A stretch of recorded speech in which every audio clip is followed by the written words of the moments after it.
Hello, Seiiti Arata. So you don't want to continue fooling yourself and believing that things could improve in the future. You don't want to continue in an unhappy relationship, and because of that you have already decided to move forward and pursue what brings you joy. If the relationship you are in now is not bringing you satisfaction, then you need to communicate what you already decided internally. But you may have a number of concerns about how to communicate this without causing suffering. You don't want to hurt the other person unnecessarily, and also you don't want to go through intense suffering yourself at the time of the breakup. So this is the theme of today's video, which continues our conversation of last week about when to end a relationship. Clarify your motivation.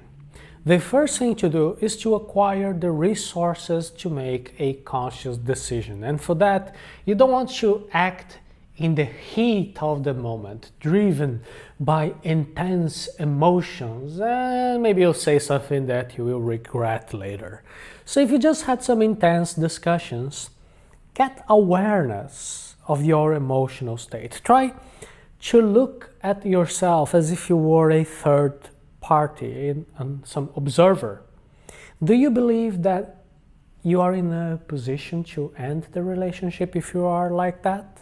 Or based on what you know about yourself, maybe you think that you are in that particular moment so emotional that you're probably going to say things that you will regret later. To clarify your motivation, you can ask yourself how long you have been thinking about leaving your partner.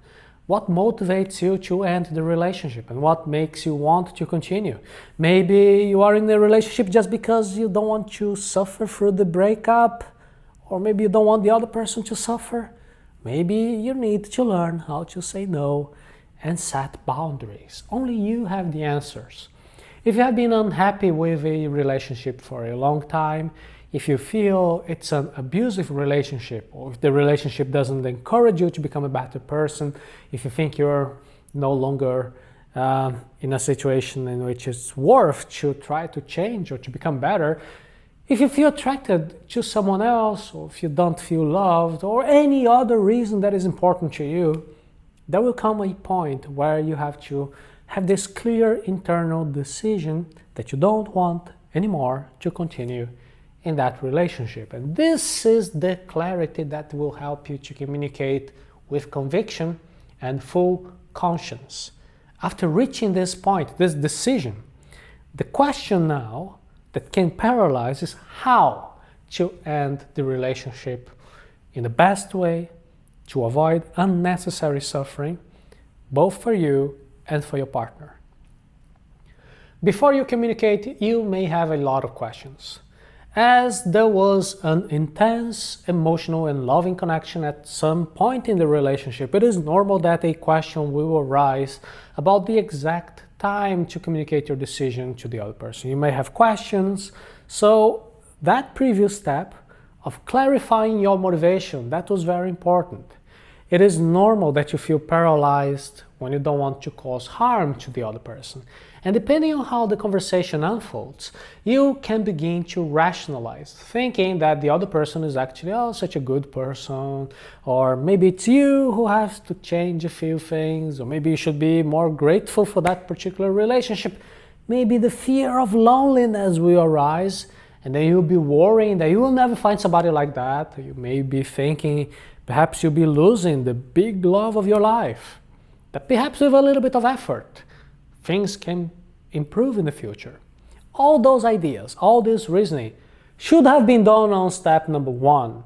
If these questions are making it difficult for you to end the relationship, this means you have to go back to step number 1 to better understand your motivation, to know what you really want. Without properly doing step number 1, you will have a very difficult time to decide anything.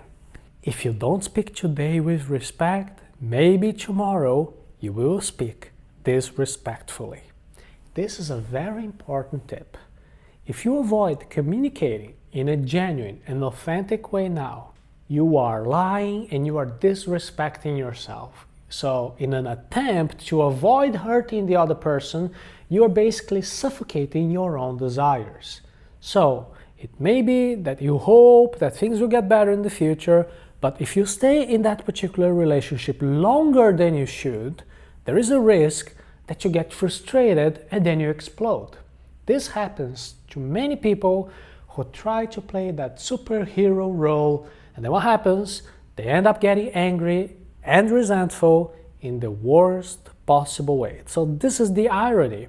In this moment of frustration, we often cry, we make accusations, we say nasty things. So all that suffering, all that stress that we were trying to avoid will become a reality. Pain is inevitable. And that brings us to the main point of today's video.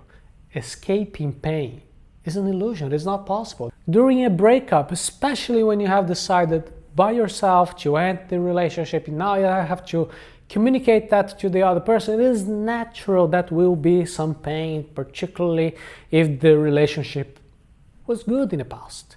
You don't want to be suffering unnecessarily, but you have to accept the inescapable fact that this conversation will be uncomfortable.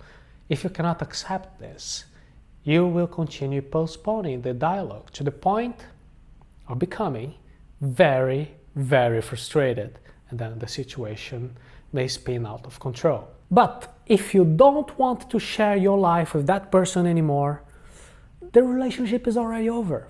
The relationship has ended. All that remains now is to communicate that.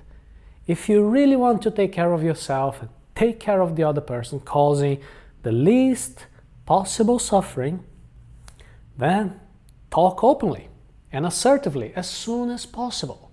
The longer you leave it, the more suffering will increase because you're suppressing more emotions.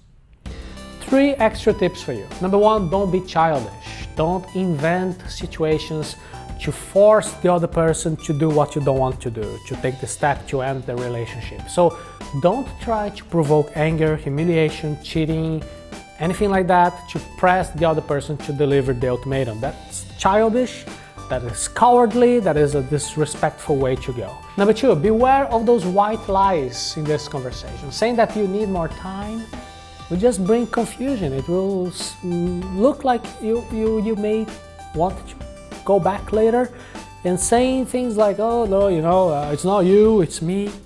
This is just a way to avoid a real discussion about what your real needs are. Remember that you're not forced to live with a person you don't want. You need to learn how to say no. Today, you can do that by going through our fast course on how to say no by visiting the link arata.se/how to say no.